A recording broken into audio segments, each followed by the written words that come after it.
Brother ఇప్పుడు కాలువలు ఎండిపోతున్నాయని చెప్తున్నారు, పంటలు దానివల్ల పంటలు ఎండిపోతున్నాయి అంటారు. నిజంగానే ప్రభుత్వం తప్పు ఉందనుకోతే 100% ప్రభుత్వం తప్పు ఖచ్చితంగా ఉంది. రేవంత్ రెడ్డి గారు వచ్చినాక మా పెన్వాడ మండలం చెవెల మండలంలో ఇక్కడ సూర్యాపేట జిల్లాలో సుక్క నీళ్ళు ఇవ్వలే బ్రదర్. ఎక్కడగా నీళ్ళు ఇవ్వకుండా రైతులను అరికోస పెడతారు. ఒక్కొక్కరు 10 బోర్లు 20 బోర్లు వేసి తలలు పట్టుకుని ఉన్న పొలాలు అమ్ముకోవడానికి కూడా కనీసం ఆ రేట్లు కూడా రావట్లేదు. రియల్ ఎస్టేట్ వ్యవస్థ పడిపోయింది. కేసీఆర్ గారు ఉన్నప్పుడు ఎక్కడో 8 లక్షలు 9 లక్షలు ఉన్న వ్యవసాయ భూములు ఈరోజు 30-40 లక్షలు చేరుకుంది. రేవంత్ రెడ్డి రాగానే అమాంతం మళ్ళీ పడిపోయింది. దీనికి కారణం ముఖ్య కారణం నీళ్ళు ఇవ్వకపోవడం. రేవంత్ రెడ్డి హైడ్రా అంటూ ఇవన్నీ కూల్చడం వల్ల చాలా వరకు డౌన్ అయిపోయింది, భూముల రేట్లు పడిపోయినాయి. రేవంత్ రెడ్డి ఎంత దుర్మార్గంగా ప్రవర్తిస్తుందంటే, నేను ఆటో డ్రైవర్ని బ్రదర్. ఆటో దొరుకుని నా రెక్కల మీద 3 లక్షలు పెట్టి బండి కొనుక్కున్నా. నా రెక్కల మీద నేను బతుకుతుంటే వచ్చి ఫ్రీ బస్సు పెట్టి నా రెక్కలు నీకు 15,000 ఇస్తా 20,000 ఇస్తా అని మాట్లాడుతుండు. నా రెక్కలు ఇరిగినాయా, నా కష్టం మీద నేను బతుకుతున్నా. నువ్వు ఎవరు నాకు నా రెక్కలు ఇరగి నువ్వు వేయడానికి, నా కాలు ఇరగి నాకు బిచ్చం ఇస్తున్నావు నువ్వు? నీకు ఇది అసలు కరెక్టేనా? ఫ్రీ బస్సు పెట్టిన 30 ఎకరాలు ఉన్నాం బస్సు ఎక్కుద్ది, 1,00,000 రూపాయల జీతాలు ఉన్నా గవర్నమెంట్ మేడం బస్సు ఎక్కుద్ది. సిగ్గని పేట్లే నీకు. ఒక చిన్నపాటి గవర్నమెంట్ జాబ్ ఉంటే మిగతా పథకాలు అనర్హులని తెలియజేస్తావు. మరి 10 ఎకరాలు ఉన్నావా, గవర్నమెంట్ జాబ్ ఉన్నావా, ఎట్లా బస్సు ఎక్కుతుంది? పేదవాళ్ళకి సరైన సమయానికి అందుతుంది ఆ బస్సు? పల్లెటూరులో పని చేసుకుని మాకు ఏం అవసరం బస్సు? నువ్వు మాకు ఇస్తున్న 12,000 ఇస్తున్నావు కదా సంవత్సరానికి. ఆ 12,000 నువ్వు వాళ్ళకి ఇస్తున్న 2,500 రూపాయలు నువ్వు నెల వాళ్ళకి ఇచ్చి ఫ్రీ బస్సు రద్దు చేయి. నిన్ను ఎవడద్దంటే వాళ్ళు అడిగిరా నిన్ను రద్దు చేయి, మేము బతుకుతాం.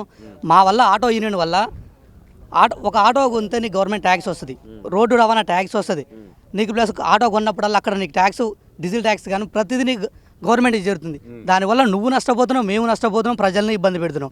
ఇలా వికలాంగులకు సీట్లు లేవు బస్సులల్లో, ఇలా విద్యార్థులకు సీట్లు లేవు బస్సులల్లో. నువ్వు ఎవరినో పట్టుకొచ్చి అల్ల ఎక్కించి ఆడికిడికి రంకులు బొంకులు తిరిగి తిప్పుతున్నావు. దేనికోసం? ఇది ప్రజా వ్యవస్థను ఆగం చేయడం కదా ఇది. ఏం ఒరిగింది నీ వల్ల రాష్ట్రానికి? రైతుల్ని ఏడిపిస్తుంది, ఆటో డ్రైవర్ని ఏడిపిస్తుంది, కార్మికుల్ని ఏడిపిస్తుంది. కేసీఆర్ గారు వచ్చినాక మాకు నీళ్ళు ఇచ్చి ఆ గ్రామాలనే పంటలు కొని మాకు సరైన రేటు కల్పించి ఎవ్వరి ఆలోచన లేకుండా డైరెక్ట్ మా అకౌంట్లో రైతు బంధు చేసిన గణనీయుడు కేసీఆర్ గారు. నీ చాదగాంతరంతో 2 సార్లు రైతు బంధు ఎగినావు. అప్పట్లో రైతు బంధు స్కీమ్ ఏందనంటే మీరు ఈ రైతు భరోసా చేసిండు, రైతు భరోసాని ప్రజలు వద్దనుకుంటారంట రైతులు. ఇది ఎంతవరకు నిజం? ఇది సిగ్గన్నా ఉండాలి అనేటోనికి. అంటే వ్యవసాయ శాఖ మంత్రి చెప్తుంటారు. అసలు వ్యవసాయ శాఖ మంత్రి తుమ్మల నాగేశ్వరరావు ఎటు పడితే దూకే మనిషి. కనీసం ఒక్కడ ఆయన రెండు సార్లు ఇంతకుముందు 2 సార్లు మంత్రివర్గంగా చేసి మంత్రి పదవి చేసిండు, ఇది 3వ సారి మంత్రి పదవి. ఆయన కనీస జ్ఞానవనంతో అలా కొంపతీసి రేవంత్ రెడ్డి గారు ఉచ్చదొక్కిండి తెలియదు కానీ ఆయన అలాగనే మాట్లాడుతుండు. వీళ్ళందరూ బట్టి విక్రమాల సార్కు అంతేదో మంచి పేరు ఉన్న వాళ్ళు కూడా రేవంత్ రెడ్డి గాలి సోకింది. వీళ్ళందరూ బ్రోకర్ మాటలు మాట్లాడు. రేవంత్ రెడ్డి ఎట్లా బ్రోకర్ మాటలు మాట్లాడుతున్నారు, ఆయన గాలి సోకి వీళ్ళు కూడా అట్నే మాట్లాడుతారు. రైతు భరోసా వద్దనుకుంటే ఎవరూ లేరండి. నువ్వు 2 సార్లు ఎగ్గొట్టి నేను 2,000 పెంచాలని గప్పాలు దిగుతున్నావు. అలా 8,000 నువ్వు మాకు ఇవ్వాల్సిన బాకీరా నాయన, నువ్వు మాకు ఇవ్వాల్సింది ఉంది. అవన్నీ ఎగ్గొట్టుతున్నావు. నువ్వు మాకు ఇచ్చేది ఏం లేదు. నువ్వే మా 8,000 తిన్నావు. ఇలా కేసీఆర్ కిట్టు తీసేసినావు, న్యూట్రిషన్ కిట్టు తీసేసినావు. ఆడపిల్ల పుడితే 13,000 పథకం పోయింది, మగపిల్లగాడు పుడితే 12,000 పథకం పోయింది. ప్రతి ఒక్కరు తీసేసుకుని నువ్వు మాకు ఇచ్చింది ఎక్కరా? నువ్వే మా సొమ్ము తింటున్నావు. ఇంకా సిగ్గు లజ్జ ఉండేనా? రైతు భరోసా వద్దని రైతు ఎక్కడనుండా? నువ్వు తప్ప నువ్వు ఎగ్గొట్టడానికి చేసే ప్లాన్ బోనస్ పెద్ద బోగస్ బ్రదర్. ఈ రోజుకి నాకు ఒక 3 ఎకరాల పొలం ఉంది. ఆ పొలంలో నేను చేసుకుని ఇప్పటి వరకు కలెక్టర్ ఆఫీసుకు 25 సార్లు తిరిగిన, రూపాయి పడలేదల్లా. అడిగినప్పుడల్లా మాకే ఇన్ఫర్మేషన్ లేదు. కలెక్టర్ ఆఫీసుకు పోతే మాకు ఇన్ఫర్మేషన్, ఒక కలెక్టర్కి కనీసం ఇన్ఫర్మేషన్ లేకపోతే నువ్వు మాకు ఏం చేసినట్టు? నీ వల్ల ఒరిగింది లేదు. ఈ 3 సంవత్సరాలు నేను భరించాలరా? మా కర్మగాలకు నీకు ఓటు వేసారు కానీ ఇది 3 సంవత్సరాలు భరించాలా? ఈ 3 సంవత్సరాలు నిన్ను రైతులు చెప్పుతో తరిమి కొట్టి ఖచ్చితంగా ఇది. అయితే నువ్వు ఫస్ట్ మాట అన్నప్పుడు ఇది మన ఫ్రీ బస్సు గురించి ఏదైతే చెప్పినావో దానివల్ల కోట్ల మంది మహిళలు ప్రయాణం చేసి సంతోషంగా ఉన్నారు ఫ్రీ బస్సు వల్ల అని చెప్తా ఉన్నారు. కేవలం నీకే ఎందుకు అట్లా అనిపిస్తూ ఉన్నది? ఫ్రీ బస్సు వల్ల కోట్ల మంది అనుకుంటారు. పొలాలలో పని చేసుకునేటోళ్ళు, పత్తిశాలకు పోయేటోళ్ళు, మిరపశాలకు పోయేటోళ్ళు నీ ఫ్రీ బస్ ఆడిపోతుందా? ఇంకా వానికంటే అవగాహన లేదన్న. మీరందరికీ ఏమైంది? జర్నలిస్టులు మీ అందరికీ అవగాహన ఎడిపోయింది.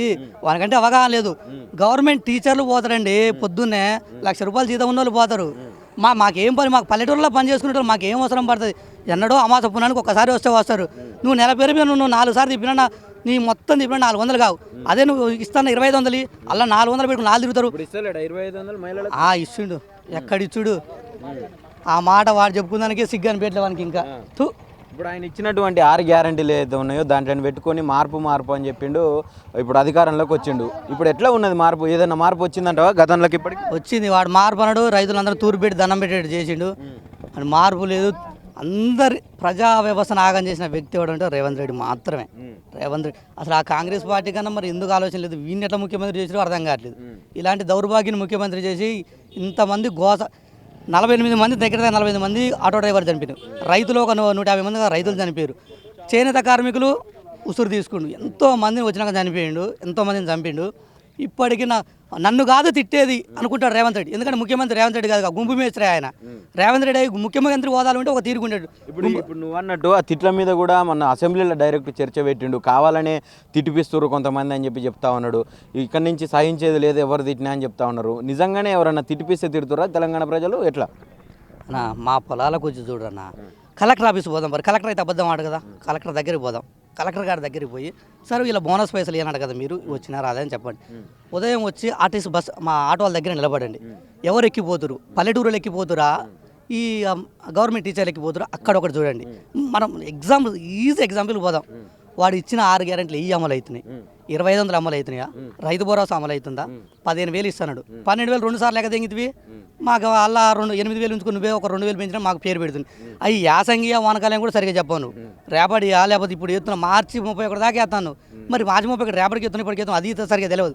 మరి అదేం రోజులు ఆపుతాడో తెలియదు. అవి వస్తాయా రావన్న గ్యారెంటీ ఉండదు.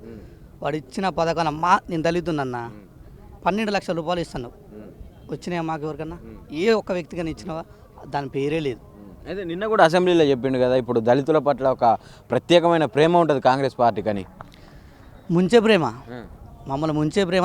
ఆ పేరు వాడుకొని మీరు బతకడం తప్ప మాకు బాగా చేసింది. కేసీఆర్ గారు వచ్చినాక దళితులకు 10 లక్షల దళిత బంధు అమలు చేయడానికి 30,000 కుటుంబాలకు ఇచ్చిండు. మరికొందరికి నిర్ణయం తీసుకుని వాళ్ళకు కలెక్టర్ ఆఫీసులకు వచ్చిన డబ్బుల్ని గుంజుకున్న దౌర్భాగ్యుని నువ్వు, దుర్మార్గుని నువ్వు. మా డబ్బులు దళిత డబ్బులు గుంజుకున్న దుర్మార్గుని నువ్వు. మాకు కాంగ్రెస్ పార్టీకి ముంచడం తప్ప ప్రజలను బతికేయడం తెలియదు. ఇదొకటి. ఇంకొకటి మీరు అడిగిందంటే ఆశా వర్కర్ జీతాలు పెంచుతున్నారు. రూపాయి పెంచలేదు. ఇటు పోతే ఆటో కార్మికులకు లేదు, వీళ్ళకి లేదు. ఇప్పుడు ఫైనల్గా అంటే ఆటో రంగాలని ఇట్లా చేసిండు, ఆయనకి ఏమంటారు మా రెక్కలు రెగ్గొట్టిన నువ్వు అంటా ఉన్నావు. మిమ్మల్ని పిలిచి చాలామంది అంటే ఇప్పుడున్నటువంటి ప్రభుత్వ పెద్దలు మిమ్మల్ని పిలిచి చర్చలు మంతనాలు జరిపిన మాట వాస్తవం కాదా? చర్చలేవు గిర్చలేవు అన్నా.